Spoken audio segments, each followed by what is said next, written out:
todo lo que él sentía y el propósito que quería buscar a través de su creación, ahí se estaba cumpliendo. Entonces, a partir de ese momento, él nos habla de reposo, de descanso. Y vamos a mirar un poco con un sentido más práctico lo que nos significa qué es el reposo. Y lo vamos a ver dentro de la parte natural y dentro de la parte espiritual. Pero antes de entrar a mirar en detalle esto, quiero que por favor me acompañen a Hebreos 4, 1, 13.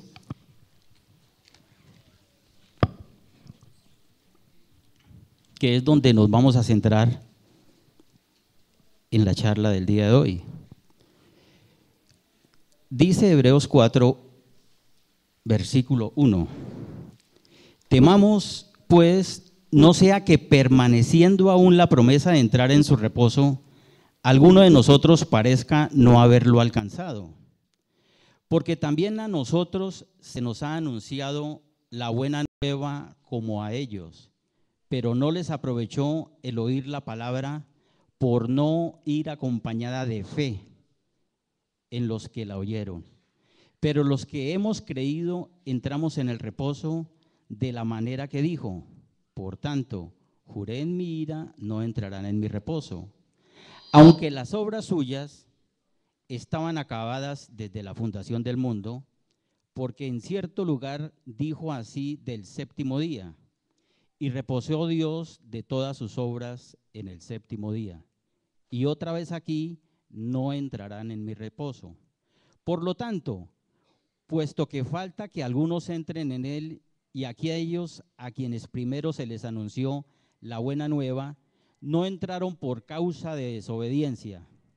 Y otra vez determina un día, hoy, diciendo, después de tanto tiempo, por medio de David, como se dijo: si oyereis su voz, no endurezcáis vuestros corazones, porque si Josué les hubiera dado el reposo, no hablarían después de otro día. Por tanto, queda un reposo para el pueblo de Dios, porque el que ha entrado en su reposo, también ha reposado de sus obras, como Dios de las suyas. Procuremos pues entrar en aquel reposo, para que ninguno caiga en semejante ejemplo de desobediencia. Porque la palabra de Dios es viva y eficaz, y más cortante que toda espada de dos filos, y penetra hasta partir el alma y el espíritu, las coyunturas y los tuétanos, y discierne los pensamientos y las intenciones del corazón. Y no hay cosa creada que no sea manifiesta en su presencia. Antes bien, todas las cosas están desnudas y abiertas a los ojos de aquel a quien tenemos que dar cuenta. Al mirar este pasaje, encontramos varias palabras que son un tanto importantes para lo que vamos a estudiar.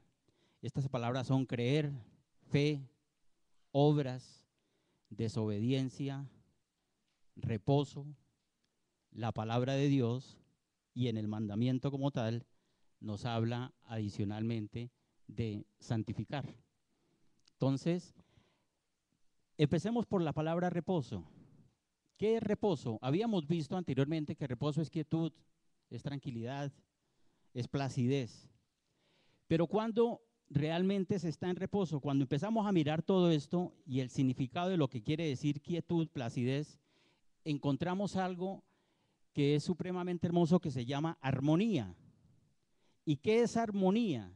Armonía es la sincronización de cada una de las cosas relacionadas de una manera particular con un todo.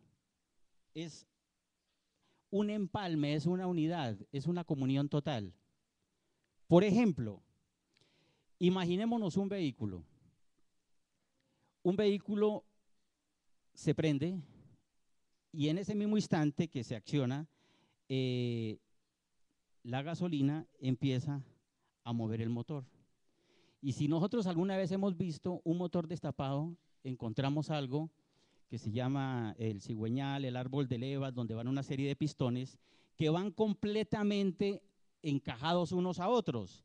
Y cada uno de ellos va teniendo un movimiento sincronizado que permite que el más pequeño vaya moviendo el más grande. Y es lo que hace que de una manera armónica el vehículo se vaya moviendo. Inclusive, si uno va conduciendo un vehículo a alta velocidad, por decir algo, lo lleva en cuarta, en quinta, baja una velocidad de cuarta a tercera, el carro instantáneamente empieza a ir mermando su velocidad hasta que en determinado momento uno lo detiene.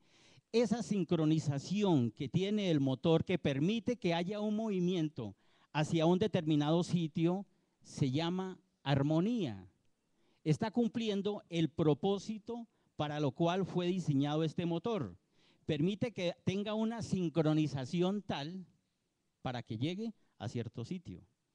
Y esta palabra sincronización, las personas que tienen o han tenido vehículos, es algo que es muy familiar.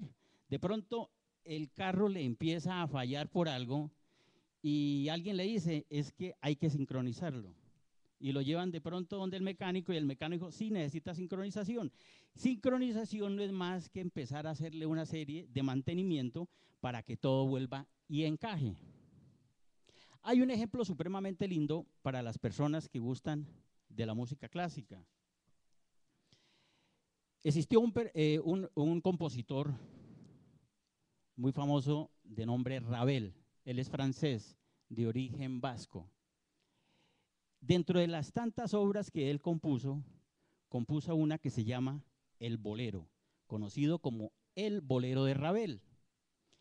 Y sobre esta obra se han hecho una serie de videos para mirar lo que es la armonía dentro de una orquesta sinfónica o filarmónica, y a su vez uno la toma para mirar lo que es esa armonía que permite la placidez dentro de un grupo que está desarrollando una acción. ¿Y en qué consiste el video? El video arranca con un solo instrumento, empieza con un instrumento de percusión a sonar, y ahí no se escucha nada, es un solo ruido. Luego va entrando otros instrumentos de percusión, tan, tarararán, tarararán, y así sucesivamente. Luego entran las armonías y finalmente, al cabo de un tiempo, entran todos los instrumentos de viento. Y es cuando empieza uno a escuchar esa hermosa melodía que es el Bolero de Ravel. Y muestran al director dirigiendo a esta orquesta. Comienza con la dedicación con el instrumento 1, 2, 3, y cuando ya está sonando completamente, él parece que se durmiera en la melodía que estaba sonando. Se siente el deleite con que está viviendo esta hermosa pieza musical. Eso que él está viviendo es reposo, porque ya había hecho lo que tenía que hacer. Y el propósito de todo lo que había hecho previamente se estaba cumpliendo. Para que esta orquesta llegase a tocar esa melodía que Ravel había compuesto, se necesitó un tiempo previo de ensayo. Cada uno, de una manera individual, ensayaba la parte que le tocaba, de acuerdo al instrumento, y sabía en qué momento entraba en acción. Cuando todo esto se cumple y no hay un solo fallo, todo está hecho. Y si ya las cosas están hechas, pues sencillamente lo que tenemos que hacer es descansar y dejar que las cosas fluyan de una manera natural.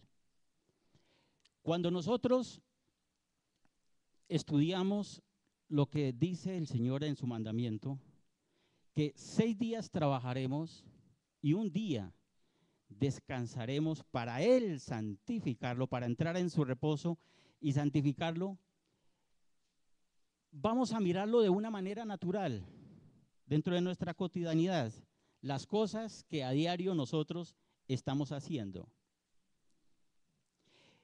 Nos dice que 6 días trabajemos,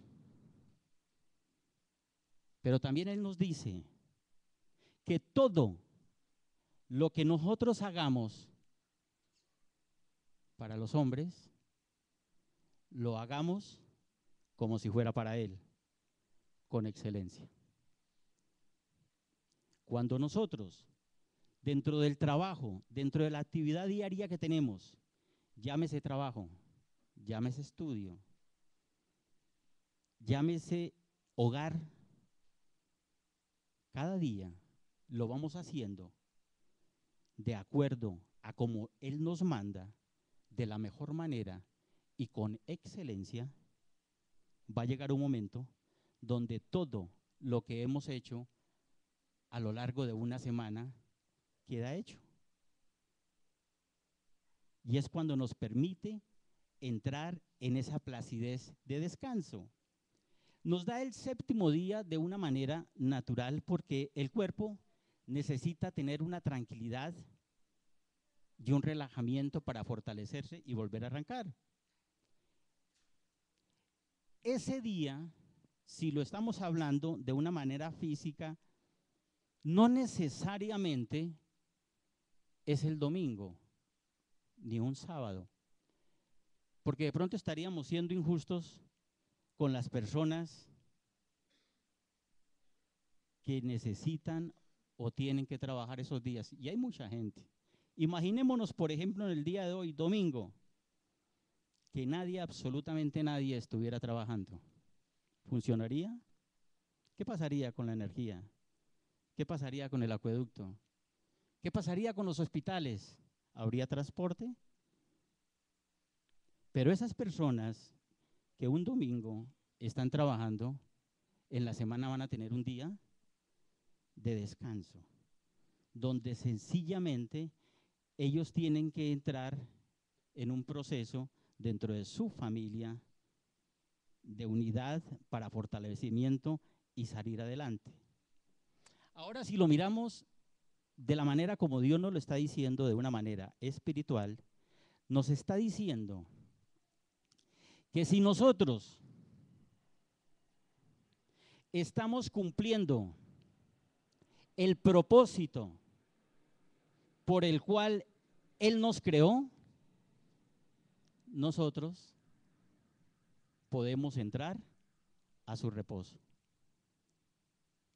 Y hemos visto que dentro de este propósito hemos estudiado que Él busca o nos ha enseñado que lo que quiere es que le busquemos y le conozcamos. Que no centremos la vida en las cosas que tenemos, sino que la admiremos dentro de la manera como Él quiere que lo hagamos. Que no nos sintamos grandes y poderosos porque tenemos dinero, porque tenemos conocimientos o porque tenemos poder y autoridad. En Jeremías Él no lo dice, no se jacte el sabio en su sabiduría, ni el rico en su riqueza. Y ahí continúa con el versículo, sino en esto, en que le conozcamos y que le entendamos. Y a partir de ese momento en que nosotros estamos buscando de Él y le estamos conociendo y le estamos entendiendo, vamos a entender las cosas que Él quiere para nuestras vidas, bien sea de una manera material o bien sea de una manera espiritual. Cuando entendemos estos versículos o estudiamos su palabra, existen dos formas de obedecer. Él nos dice, hemos venido estudiando los mandamientos. Nosotros podemos obedecer en nuestro hacer, porque queremos hacerlo. Si Él nos dice que en un día no hagamos nada, en nuestras fuerzas decimos no hay que hacer nada. Y a lo mejor, como lo estamos haciendo en nuestras propias fuerzas, en nuestro propio hacer, va a llegar un momento donde no le encontramos significado a lo que estamos haciendo. ¿sí? Por ejemplo, entendemos que una de las cosas que Él no gustan es que nosotros digamos mentiras para colocar una de las tantas cosas equivocadas que nosotros podemos hacer. Pero cuando yo no miento, porque yo quiero forzarme para no mentir, para agradarle, obedecerle en mis fuerzas, en mi propio hacer, va a llegar un momento donde yo me voy a cansar y vuelvo a mentir. Pero cuando yo me estoy desarrollando dentro del ser de Él, porque tengo de Él, tengo de la esencia de Él en mí, y estoy entendiendo el significado de lo que Él me quiere enseñar, porque la palabra es hermosa, no por la dureza de su escritura, sino por la dulzura de su espíritu, la suavidad de su espíritu. Muchas veces leemos un versículo y nos parece supremamente duro, pero cuando entendemos el espíritu de lo que está diciendo, nos parece suave, porque todo lo que hay ahí es para protección de nosotros. Nos dice en Hebreos 10, Hebreos 10 del 23 al 25, por favor.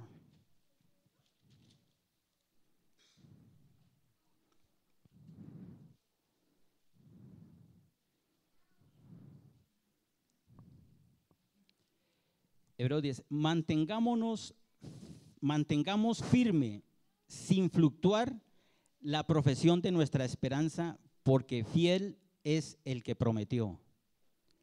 Y considerémonos unos a otros para estimularnos al amor y a las buenas obras, no dejando de congregarnos como algunos tienen por costumbre, sino exhortándonos, y tanto más cuanto veis que aquel día se acerca. Aquí continúa Él enseñándonos de las cosas que tenemos que hacer para que el propósito de Él se cumpla en nuestras vidas. Nos está hablando de fe también. Nos está diciendo que nos mantengamos firmes y que no dejemos de congregarnos, que es lo que estamos haciendo. ¿Y por qué tenemos que congregarnos? Cuando entendemos en el ser de Él, en su esencia, ¿qué es lo que Él quiere que hagamos al congregarnos? No va a ser una fatiga congregarnos, y lo haremos con alegría, con gozo. Y no va a haber día más precioso que el día que nos vamos a congregar, bien sea el domingo o el día que tengamos que congregarnos en la iglesia o en algunos de los grupos donde nos congregamos en el recorrido de la semana.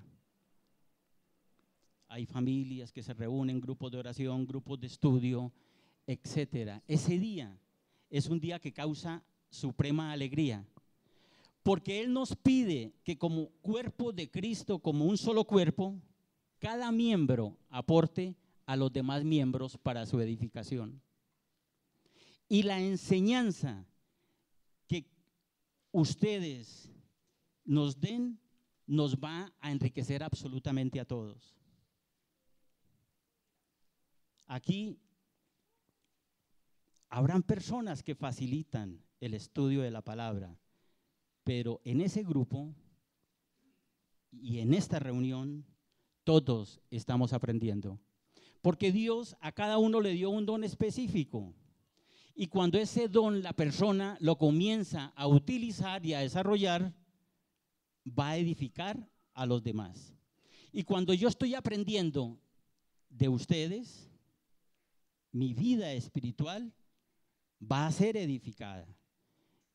Y en ustedes, en las cosas que el Señor les enseña, cuando son transmitidas, muchas veces yo podré encontrar respuestas a algo que haya venido preguntándole al Señor. Es por eso que nos pide que nos reunamos. Porque alguien podría decir, yo tengo muy buena relación con el Señor, yo estudio la palabra y adicionalmente Él me habla muy bien, pero me está hablando a nivel particular. Y una persona aislada es una persona que con el correr de los días termina siendo insensible, porque solamente uno es sensible en la medida en que está compartiendo con otras personas las circunstancias normales de la vida. Y es cuando uno se da cuenta del dolor, de la necesidad, de la carencia de algo, de la compañía. Y muchas veces esta necesidad de la persona no necesariamente gira en torno a la parte económica o en la parte de salud, es en la compañía que debe de tener de otra persona para que le fortalezca la fe en los momentos de dificultad y en los momentos en que esta persona se comienza a sentir mal. Por eso es que nosotros debemos de congregarnos, y al estarnos nosotros congregados, cuando hemos venido haciendo las cosas que Él nos ha mandado, nosotros entramos a su santuario. Estamos entrando en presencia de Él, en su reposo, y cuando estamos en su reposo, Él nos santifica. Así lo dice su mandamiento. ¿Y cuándo nos santifica? ¿Y cómo sabemos nosotros que estamos entrando en su reposo? Pues sencillamente cuando nosotros estamos actuando en santidad. Y nosotros sabemos que estamos actuando en santidad cuando sabemos exactamente quiénes somos, cuando tenemos identidad en Él, cuando nos estamos relacionando con Él, porque somos sus hijos, y cuando tenemos comunión con Él, porque creemos que somos herederos del reino. Cuando eso en nosotros es vida y es real y lo demostramos, estamos en santidad. Podemos decir que estamos entrando en su reposo. Veíamos en los versículos de Hebreos 4, del 1 al 13, que Él nos habla de varias partes. Nos está hablando, por ejemplo, de creer. Nos habla de la fe. Nos está diciendo que todas las obras Él las terminó para nosotros y nos las dejó dadas. Y que si nosotros creemos en eso que Él nos ha dado, no tenemos por qué angustiarnos. Dice su palabra, que por nada estemos afanosos, sino que le sean conocidas a Él todas nuestras peticiones con acción de gracias. Nos está diciendo que a pesar de las dificultades, si nosotros sabemos el precio que Él pagó por nosotros en la cruz del Calvario, y nosotros lo hemos aceptado como nuestro Rey y Padre Celestial y habita en nuestros corazones, no tiene por qué haber ningún tipo de congoja. Y se tiene que empezar a desarrollar en nosotros esa fe que Él quiere que tengamos a diario en cada una de las cosas. No que creamos en Él, sino que le creamos. Es tan diferente creer en Él a creerle.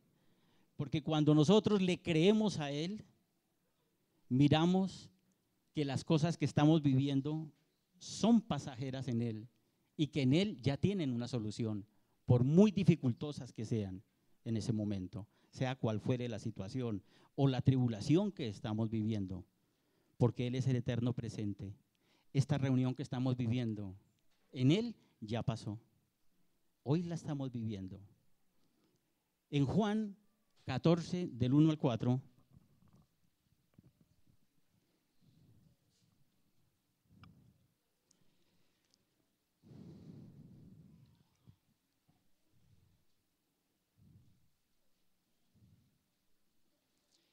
Juan 14, del 1 al 4, nos dice: no se turbe vuestro corazón. Creéis en Dios, creéis también en mí. En la casa de mi Padre muchas moradas hay. Si así no fuera, yo los hubiera dicho. Y si me fuere y os preparare lugar, vendré otra vez y os tomaré a mí mismo, para que donde yo estoy, vosotros también estéis. Y sabéis a dónde voy y sabéis el camino. Aquí nos está hablando de algo que no es real. Cuando nosotros miramos la creación, en el versículo 1:31, que él veía que todo en gran manera, anteriormente había dicho, hágase la hierba verde. Y hoy día, ¿de qué color es la hierba? Den los árboles o den los frutos con semilla, árboles, fruto con semilla. Hoy que vemos, ¿qué dan los árboles? Fruto. ¿Y qué trae el fruto? Semilla. Y así nos habla del sol, nos habla de la luna. Eso lo hizo en la creación. ¿Hoy se cumple? Su palabra es inmutable. Su palabra no cambia. Y aquí nos está diciendo que Él partió porque hay muchas moradas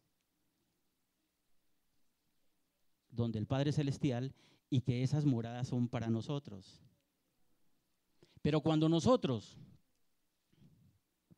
estamos centrados en Él, en su esencia y en el ser, no necesitamos morirnos para ir a disfrutar de esas moradas. En esas moradas, ¿qué vamos a encontrar? Un reposo total, un gozo en el espíritu, una paz en nuestras vidas que va a sobrepasar todo entendimiento. Si yo le creo, eso lo puedo empezar a vivir desde acá, desde este momento, a pesar de las situaciones que en determinado momento estemos viviendo, porque son momentáneas. Hay un adagio popular que dice que no hay mal que dure 100 años, ni cuerpo que lo resista. Y es un refrán con mucha sabiduría, porque sencillamente lo que nos está diciendo es que si nosotros sabemos de quién dependemos y a quién le creemos, todas las cosas cada día serán mejores. Miremos ejemplos sencillos de lo que es esta fe para lo que Él nos está diciendo frente a este día de reposo. Volvamos al automóvil. ¿Quién se atreve a cuestionar el funcionamiento de un automóvil sin ser mecánico? Nadie. Uno ve el automóvil, abre, lo llena de maletas, inclusive sube a su familia y se va de vacaciones. La persona cuando se va está pensando que se va a varar. No, va con una placidez total de que va a ir y va a volver. El que se sube en un avión, ¿alguna vez piensa que este avión se va a caer? No, sencillamente se sube porque sabe que va de un sitio a otro. Va completamente tranquilo. ¿Por qué?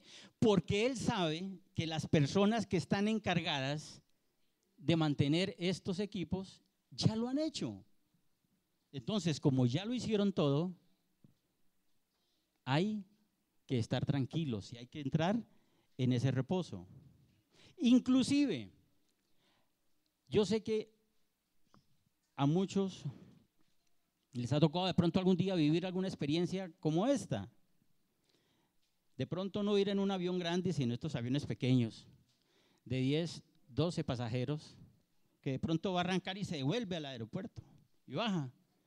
Y entonces le dicen, no, por favor bájense. Dice, no, es que hay una falla en el avión, es que me está fallando un motor.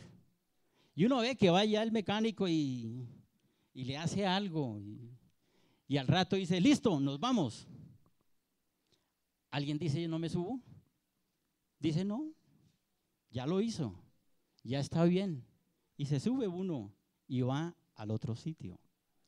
Esa tranquilidad que sentimos al subirnos a uno de estos aparatos es la tranquilidad que nos da porque sabemos que todas las cosas ya están hechas. Y todas las obras ya fueron terminadas por Dios. Lo único que nosotros tenemos que hacer es sencillamente entender que cada propósito que Él tiene para nuestras vidas se debe de cumplir. Y cuando nosotros empezamos a hacer lo que Él quiere que cada uno hagamos, es cuando podemos entrar tranquilamente en su reposo. Pero miremos que para que esto se dé, se necesita de algo importante, y son nuestras propias decisiones. Volvamos a Hebreos 4.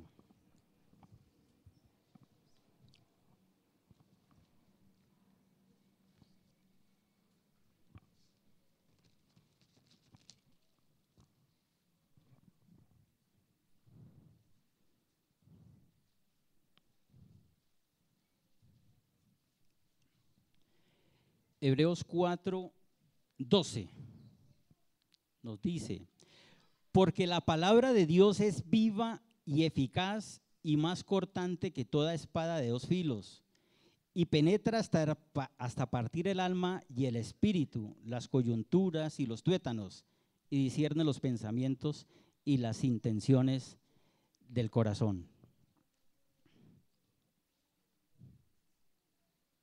Nos está hablando de que la palabra es una palabra que transforma. Si tomamos la decisión de escuchar y oír, de mirar y ver lo que Él nos está mostrando, estamos colocando nuestras vidas en sus manos.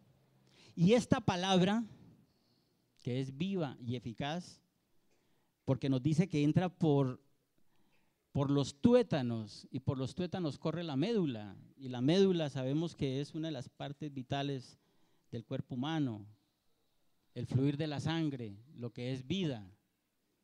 Nos está diciendo que esta palabra, si nosotros dejamos y nos unimos a ella y permitimos que Él actúe, nos va a transformar.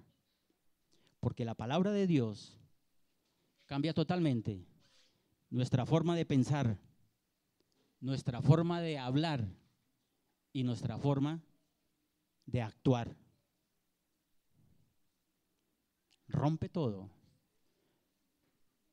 Cualquier dependencia equivocada que pueda haber en nuestras vidas, la palabra de Dios no la transforma. Porque Él nos dice que nosotros ya fuimos liberados. Él nos sacó de esclavitud. Y la esclavitud de nuestra mala manera de vivir anteriormente, por las cosas y las circunstancias de la vida, adquirimos costumbres que nos han enfermado. Costumbres adquiridas por el alcohol, por el cigarrillo, por los videos, por la droga, inclusive por el trabajo y por tantas cosas.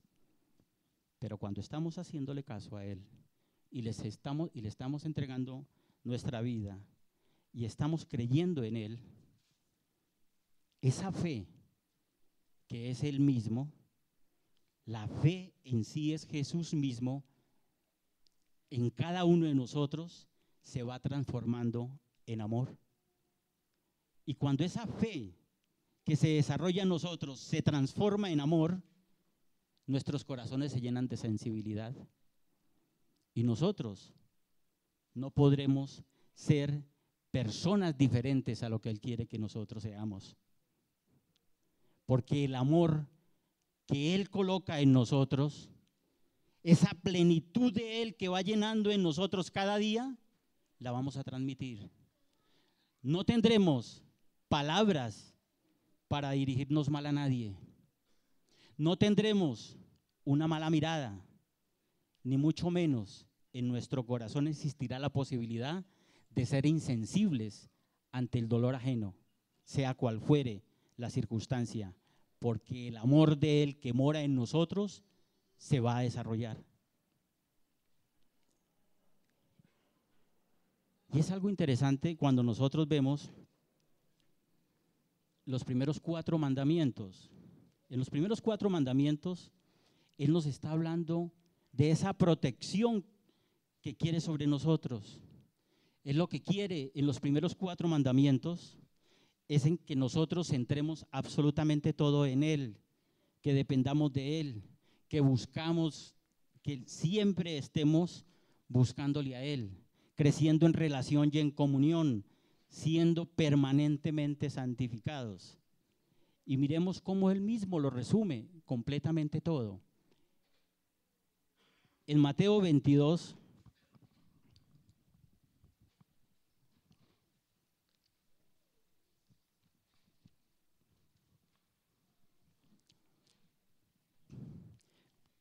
(36 y 37), le pregunta uno de los fariseos: Maestro, ¿cuál es el gran mandamiento en la ley? Jesús le dijo: amarás al Señor tu Dios con todo tu corazón y con toda tu alma y con toda tu mente.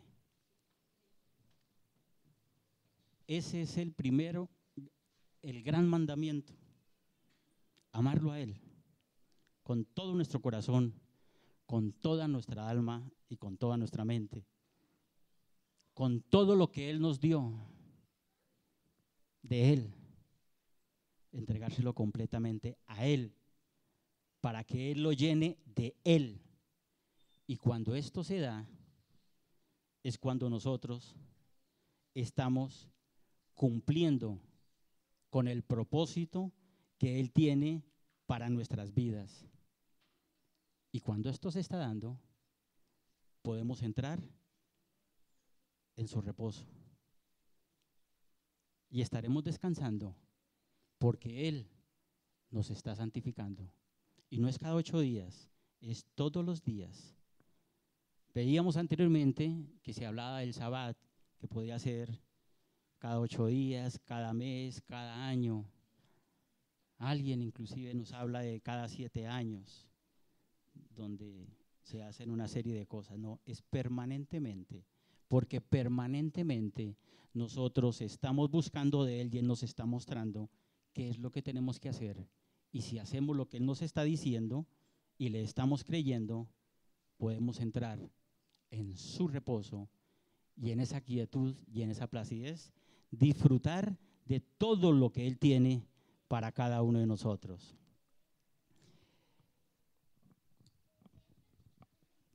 El 5.º mandamiento, volvamos a Éxodo.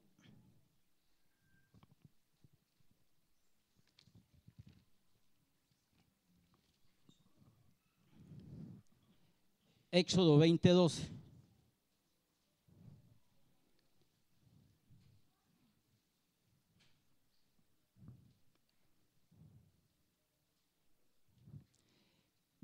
Nos dice: honra a tu padre y a tu madre para que tus días se alarguen en la tierra que Jehová tu Dios te da. Es el mandamiento. Y también lo estuvimos estudiando en Efesios 6.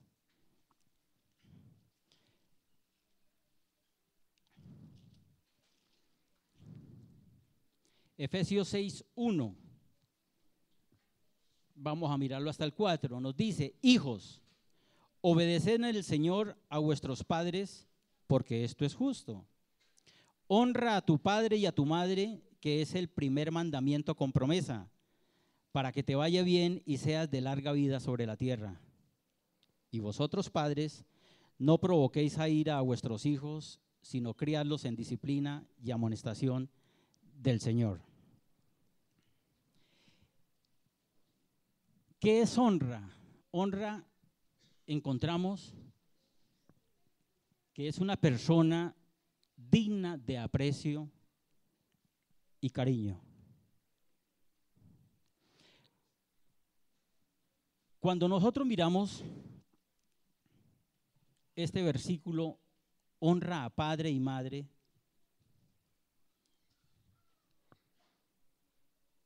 Él no está dándonos la posibilidad de hacerlo. Está siendo imperativo. Nos está diciendo: honren. Y es una palabra que no necesariamente va para los muchachos, va para todo el mundo, porque todos tenemos padre y tenemos madre. Todos en nuestros hogares tenemos que, sin entrar a cuestionar, entender lo que es la hermosura de contar con los padres que Dios nos ha dado. No está pidiendo ni está colocando condiciones. Honren a padre y madre si ellos se portan bien con ustedes. Ahí no está diciendo eso. Honren a padre y madre si ellos permanentemente están con ustedes. Si ellos les dan, si ellos dedican su vida, si ellos se sacrifican. No está colocando ninguna condición, está siendo tajante, imperativo. En Efesios 6:1 nos dice: hijos, obedezcan. Obedeced en el Señor a vuestros padres, porque esto es justo. Ese obedeced en el Señor es una palabra que, si nosotros entramos a mirarla, cuando estamos en Él, estamos en su reposo. Entonces es factible que los obedezcamos. Es tan de una manera natural el sentir y el sentimiento que Dios ha colocado en cada ser humano hacia sus padres, que aflora, porque es la esencia de Él mismo hacia ellos. Yo les quería comentar algo especial que tuve oportunidad de conocer hace un tiempo. Un padre dejó su hogar. Dentro de este hogar quedó una hija, no sé, tendría 3, 4 añitos, y nunca más volvió a aparecer. Se fue. Esta niña empezó a crecer bajo los cuidados de su madre, estudió, luego ingresó a la universidad, se graduó y empezó a trabajar y se movía y tenía muchos contactos en el sitio donde estaba viviendo. Un día cualquiera recibió una llamada y ella la contestó. Y la persona al otro lado de la línea se identificó. Dijo: ¿mi nombre no te dice nada? Y ella le dijo: pues solo que tenemos el mismo apellido, de resto no sé quién es usted. Le dijo: yo soy tu padre. Yo fui la persona que te dejó siendo una bebé. Y hoy te llamo porque te quiero contar algo. No tengo dónde vivir y estoy muy enfermo. Tengo problemas de salud y tengo necesidad de un trasplante de un riñón. Y he conocido de tus logros y llamo para pedirte un favor. Si dentro de todas las personas que conoces me pudieras ayudar a entrar a un instituto de salud para ser atendido y poder tener sanidad. Ella le preguntó: ¿dónde estás viviendo? Dijo: no tengo dónde vivir. Y era cierto, no tenía dónde vivir. Ella, sin entrar a preguntar nada, fue y lo buscó. Le consiguió un apartamento, consiguió una persona que le atendiera y empezó a moverse por un lado y por el otro, porque era efectivo, tenía problemas en los riñones. Y buscar un trasplante de un riñón en Colombia es algo complicado, porque hay que hacer cola.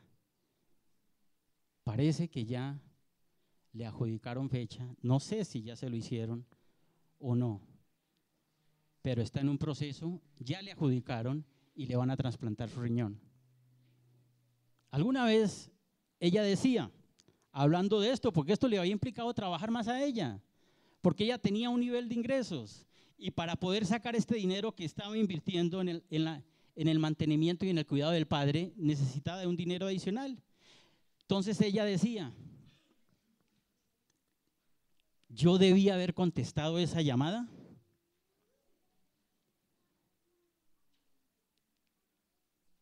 Ella lo hizo de una manera natural.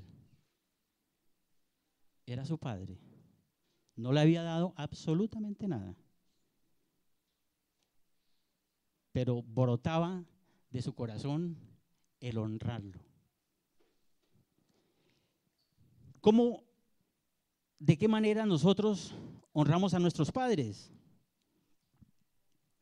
Con respeto, entendiendo que son las personas que son mayores que nosotros. Y todos nosotros nos debemos en respeto hacia las personas adultas.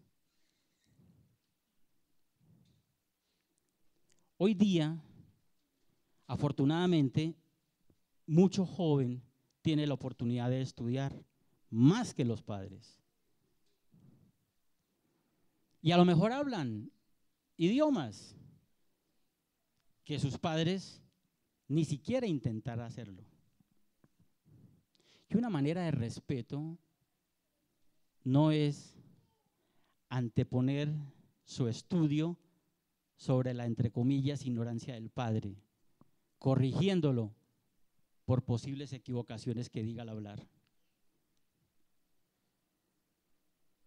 ¿Y qué hay si de pronto, y esto es público, esto lo podemos ver nosotros en los centros comerciales, en los restaurantes, donde está el papá, la mamá y los hijos, y de pronto uno de los dos dice algo que a lo mejor el hijo no le agrada y dice, uy, qué oso, no, eso no lo diga, eso es así.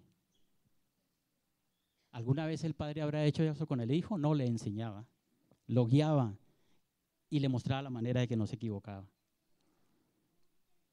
Si de pronto dice algo en inglés y se equivoca, ras, viene la corrección. Eso es una falta de respeto, porque este hijo sabe idiomas y tiene un título gracias al esfuerzo y a la dedicación de su padre y de su madre.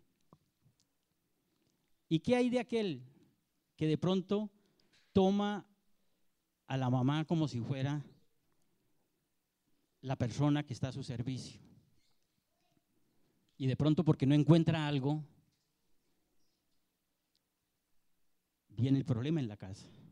Esto es una falta de respeto, porque en la medida que va creciendo y va entendiendo, tiene que ir mirando que tiene que ser un aporte de ayuda en la casa y no esa persona que va a estar siempre molestando como una piedra en el zapato cuando se va caminando.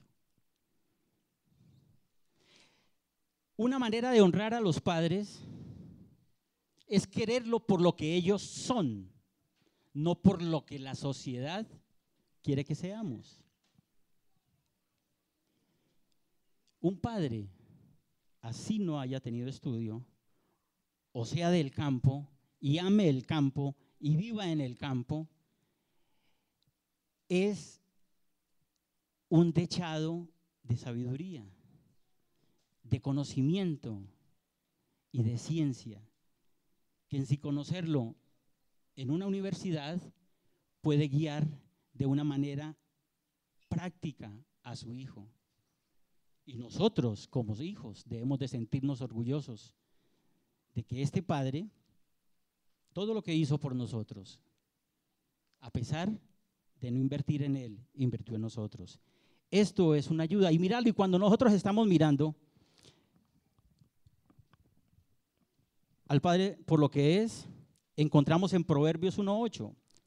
Cuando uno estudia Proverbios, uno mira que es el complemento, no sé, la profundidad de lo que Dios quiere con este mandamiento de honrar a padre y madre. Porque encuentra uno cualquier cantidad de cosas de los padres hacia los hijos.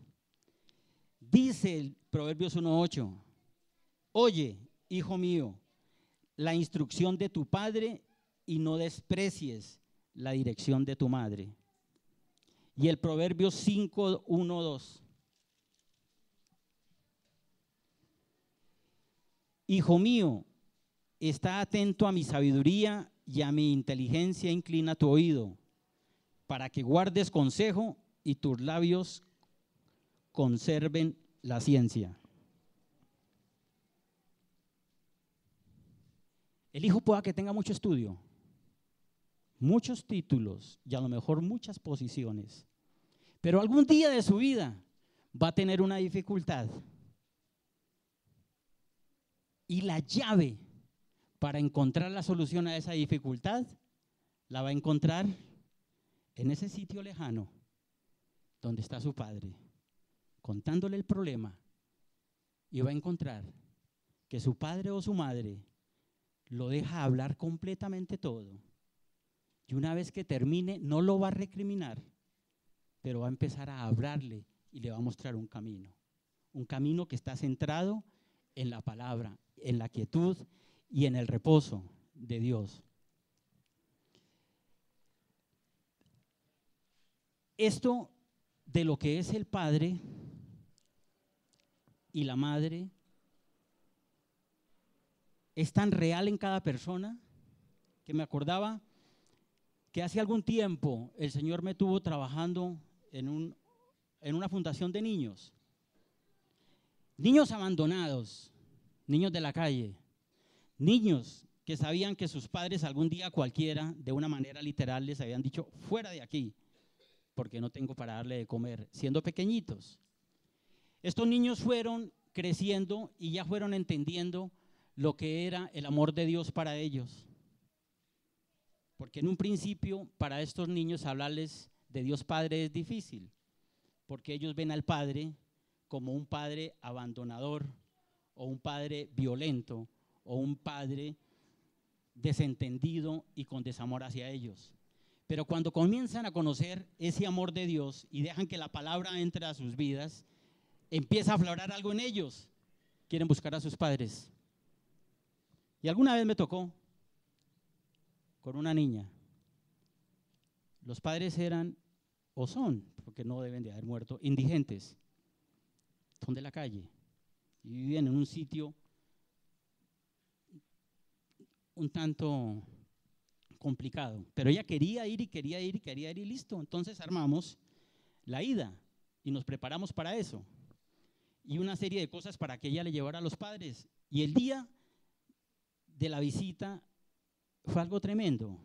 Tan pronto los padres la vieron, empezaron a tratarla mal y a recordarle que le habían dicho que no la querían ver, y ella a decirles, pa, ma, los quiero mucho, he venido a abrazarlos y a decirles que estoy bien, que nunca he dejado de pensar en ustedes. Y ante esta insistencia los padres se pusieron a llorar, se trenzaron en abrazos y se sentaron a hablar, recibieron los regalos. Ese día el Señor me enseñaba que eso que Él había colocado en el corazón, en cada uno de nosotros, se cumplía porque era inmutable. Honra a padre y madre sin necesidad de que haya alguna condición. Y nos dice también en Efesios, que es el primer mandamiento con promesa, para que tus días se alarguen. Y veíamos que es alargarse el día. No es que el día tenga 27 horas, ni que de pronto si yo, entre comillas, voy a vivir 80 años, entonces ya por hacer eso voy a vivir 100 años. Vamos a mirar un ejemplo de un día largo. Una persona que vive completamente angustiada por las circunstancias de la vida, ¿cómo se le va el día? Corto. No hace nada. Se acabó el día y no hice nada. Y se acuesta con angustia y no descansa. Y al otro día sigue lo mismo. Y por eso uno escucha en la calle y dice, uy, es que últimamente el tiempo, ¿cómo va de rápido? Mire, 23 de enero. Este año ya se acabó.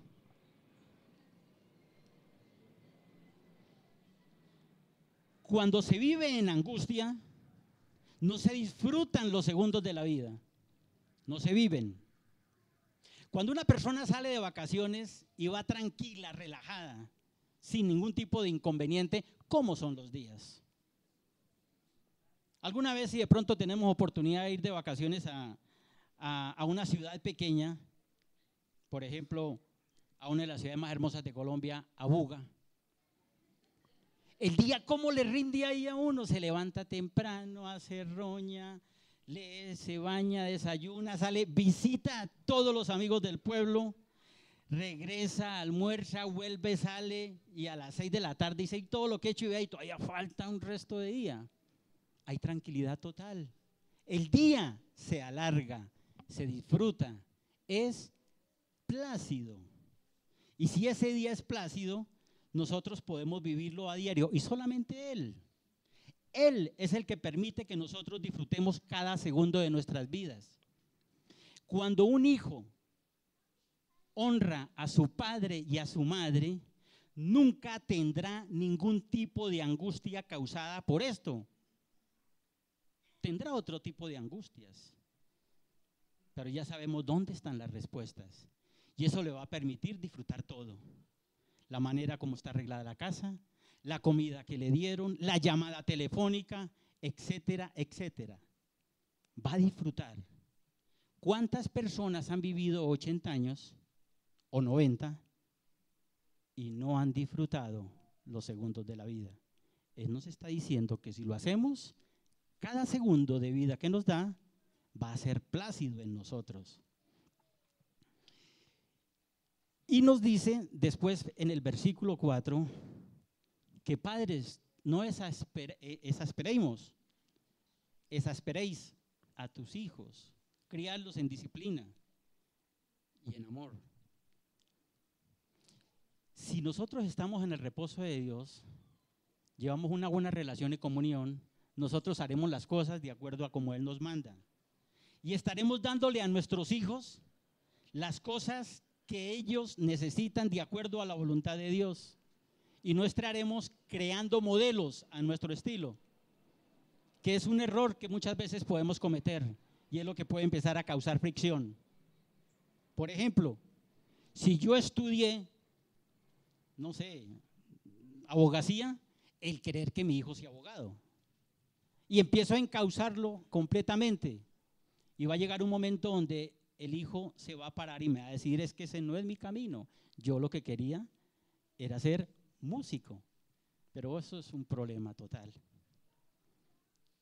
Pero hay algo que es completamente claro. Si nosotros no estamos cumpliendo el propósito de Dios para nuestras vidas, si no estamos en su reposo, y si Él no nos está santificando, tarde que temprano dejaremos de honrar a nuestro padre y a nuestra madre, porque solamente en Él cada cosa es factible en nuestras vidas. Yo quisiera, antes de terminar, que si alguno quiere compartir lo que el Señor le ha enseñado hoy para que nos enriquezca a cada uno de nosotros, que lo pueda hacer.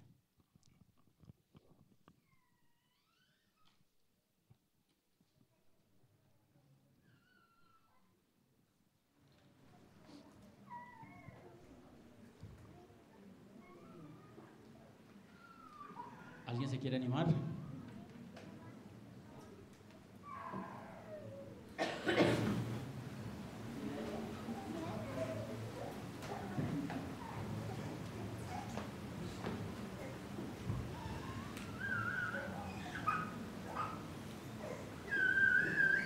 Entonces, por favor, inclinemos nuestros rostros y vamos a entregar este tiempo en nombre del Señor.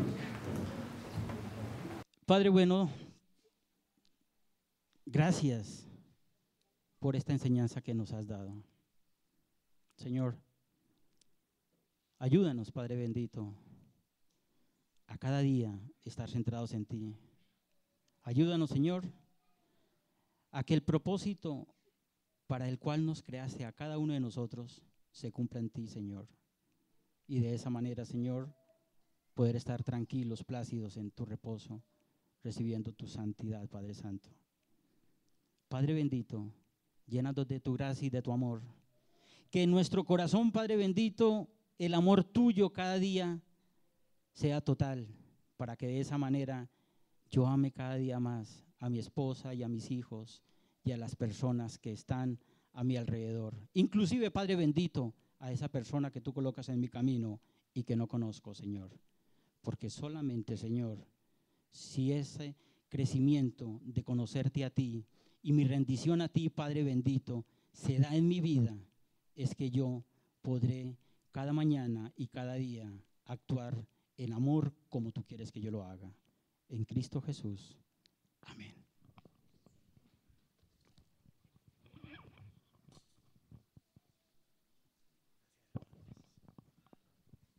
Bien. ¿Cuál es la conclusión? Si el padre está en reposo, no exaspera al hijo. Si el hijo está en reposo, honra al padre. Fácil, ¿cierto? ¿Por qué se ríe? Yo lo veo como, ¿qué piensas, Andrea? ¿Mejor no digo nada?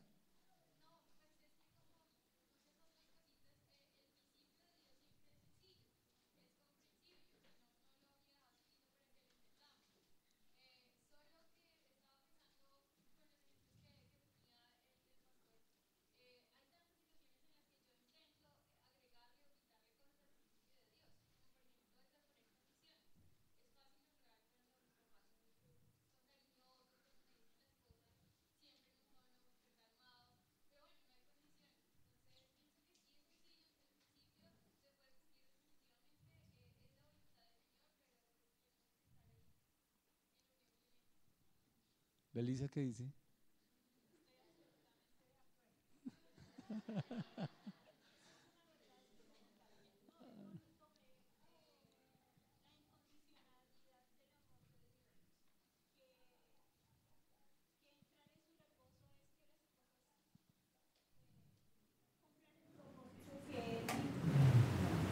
La norma es fuerte cuando no hay amor. Muy bien. Es imposible de cumplir, pero Sí. su amor me habilita para que yo pueda honrar a mis padres y asimismo dar una buena crianza que siempre El amor de Dios. Sergio, ¿qué piensas? Estaba pensando en la sensibilidad que se tiene cuando uno tiene comunión con Dios. En la sensibilidad que se tiene. Cuando uno tiene comunión con Ya. Dios. Porque yo siempre he tenido la concepción de que el estar con Dios lo hacía a uno como insensible a las situaciones que estaban en la parte externa, que le quitaba esa sensibilidad para que no la afectara. Y es todo lo contrario, que uno tan sensible que es capaz de discernir lo que es y lo que no es. Bien. Tomar la acción correcta, hacer lo que Dios quiere. Honrar. ¿Usted, Sofía? Pues creo que todo se basa en el amor a Dios. Si amo a Dios y entiendo que mis semejantes son hechos a imagen y semejanza de Dios, debo amar. Pero tiene que haber una comunión. Y como el Señor es un constante diario y es de perseverar. Claro. Estaba pensando, el Señor siempre nos enseña a través de lo que vemos, ¿no? Entonces, honrar a los padres es un ejercicio muy concreto y muy diario que cuesta trabajo, pero creo que también nos ejercita en honrar al Señor. Así como hay cosas que no entendemos que aún nuestros padres a veces hay cosas que no entendemos, pues que el Señor en su sabiduría también ve y es consciente. Entonces es como la oportunidad de ser honesto. Creo que una forma de honrar a los padres y al Señor es ser honesto, ¿no? Tu regla es esta, pero no la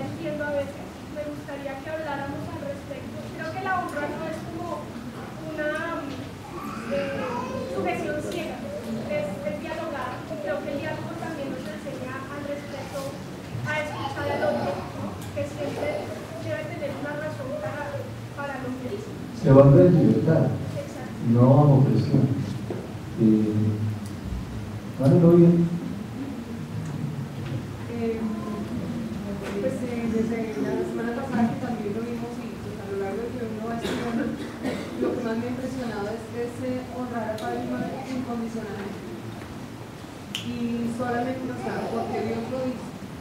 Y a veces es difícil, yo como hija también no soy una perita en el cine. ¿Qué es eso? Y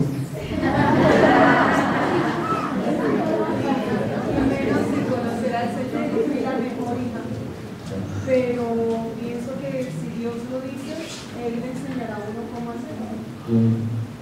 Que no repitamos nosotros como padres lo que vimos como modelo de nuestros padres que se equivocaron, por supuesto, ¿no? Hablemos con algún papá. ¿Quién quiere hablar de padre? Digo de varones, ¿no? Que hablan las mamás. ¿No hay papás? ¿Es papá? Yo entiendo que a Génesis 1:28, cuando Dios empieza a dar miedo, Él dice fructificar y multiplicar.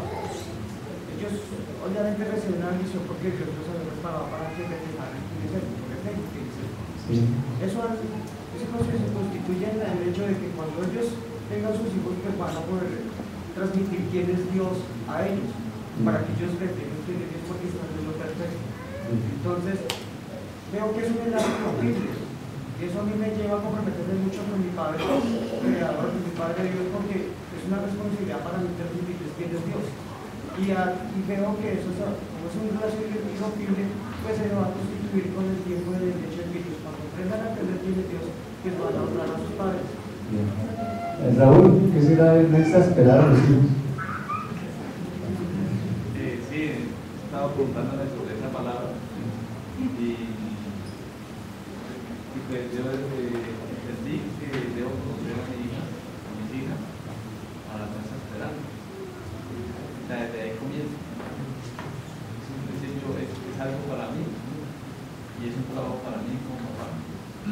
No exasperar a mis hijas, porque haciendo eso le estoy mostrando a ellas quién es Dios. Pues estoy obedeciendo a Dios, que Él me dice como papá lo que debo hacer. Hermano Aníbal, ¿qué será eso? Exasperar a los hijos. Exasperar es provocar innecesariamente. Es como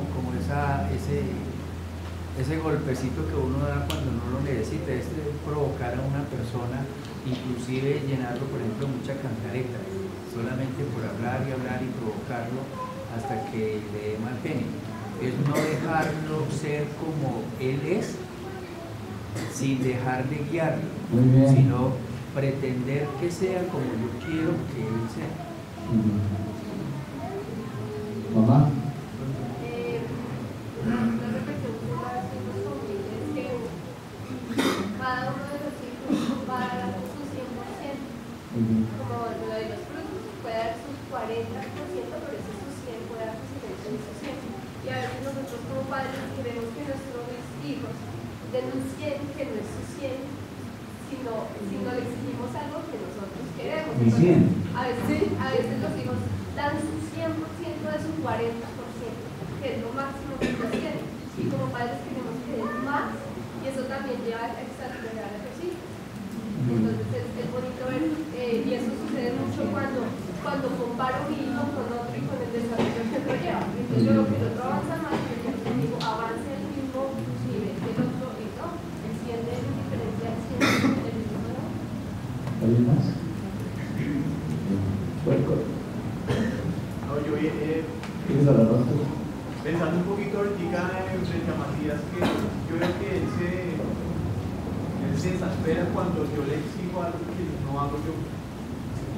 Yo le demando cosas que no le he enseñado y él se molesta. Gracias. Luis dice que su hijo a veces se exaspera cuando él le demanda cosas que no le ha enseñado todavía. Gracias. Camilo. Pues pensando en la primera parte de lo que hablaba el hermano Luis del reposo, pensaba que sí, es vital el tiempo de intimidad con Dios, pero ese reposo no se encuentra plenamente ahí, sino en la iglesia, donde uno comparte, porque ahí es uno estimulado, uno es exhortado, es corregido, ¿sí? Entonces siempre hace falta lo que Dios le cuenta a otros, también me dijo a mí. O sea que sí está en Dios, finalmente, ¿no? En mi relación con Dios, pero también los hermanos que tienen relación con Dios pues me ayudan. ¿Sí? Pues, para que no quede como que es que Dios no, no está así en la iglesia. Sí, está bien. Que uno como padre tiene que ser también sumamente cuidadoso en el sentido del ejemplo que uno dé o de lo que uno sigue. Porque uno generalmente dice, por ejemplo, que no griten, pero yo soy la primera que estoy gritando más. Que se ha cumplido, pero soy la primera que soy incumplida. Entonces, en eso yo creo que el buen ejemplo de los papás es súper clave, de que los hijos puedan ver pues, y actuar de la mejor manera. Dentro de 8 días continuamos con el siguiente manual. ¿Alguien necesita un sobre? Por favor, levante su mano. ¿Quién nos ayuda con nosotros?